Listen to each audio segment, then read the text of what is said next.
Hey everyone, this is Paul, and today I want to talk about the month of January and the stories I've read during January and which ones were my favorite. So, during the month of January, I read 73 stories total, 4 novellas, 10 novelettes, and 56 short stories, and then 3 flash fiction stories as well.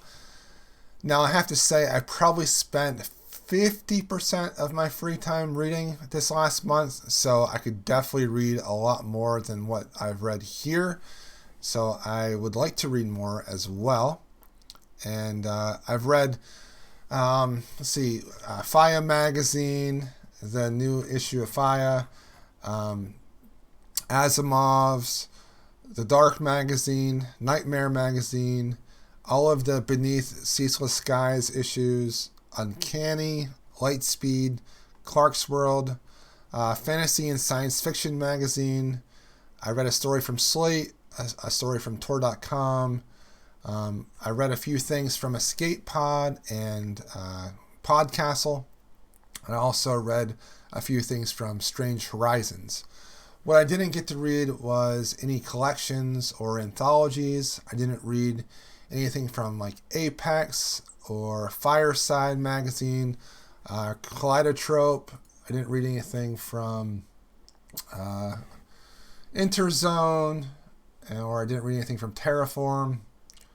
All those things I didn't get a chance to read from. So maybe in February I can read some of those. So I had, I think, about 14 or 15 stories that I rated 4 or higher. And a lot of those I reviewed on the channel here. So I hope you enjoyed that. Here were my favorites. The first is a novella by U.G. Foster, The Art of Victory When the Game is All the World. Lovely story, very emotional, and I just liked it so much. Ribbons by Natalia Theodorodou.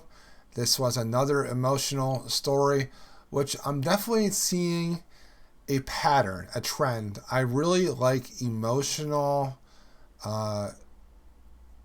really personal stories. And Ribbons was from Uncanny Magazine. The U.G. Foster story was from Fantasy and Science Fiction Magazine. Snowflake was from Asimov's. That's by Nick Wolven. And a lot of these stories has to do with like loneliness, depression, despair.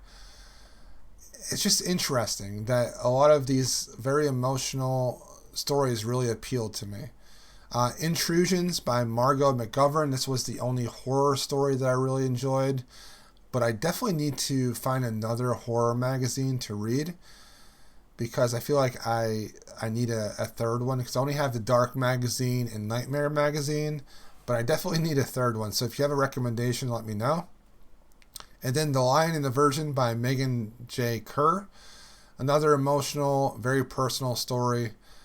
And I really just enjoyed these emotional, personal, very literary type stories this month. They were fantastic. And in February, I hope to read more short fiction, maybe squeeze in some longer fiction as well. I know there will be new issues of Beneath Ceaseless Skies, new stories from like Escape Pod and Castle Pod, a new Clark's World, a new Lightspeed. There won't be a new Asimov's or Fantasy and Science Fiction or Fire. Those won't be new, but maybe I can pick up like Apex or like Kaleidotrope, or maybe I can look into some other magazines. If you have any suggestions of any magazines, let me know. Maybe I can pick up like a collection of stories. Maybe I'll read some of the stories from last year that might be nominations for Hugo Awards, things like that. So those were my favorite stories of January, and hopefully I'll have some amazing stories in February. So I will talk to you all later.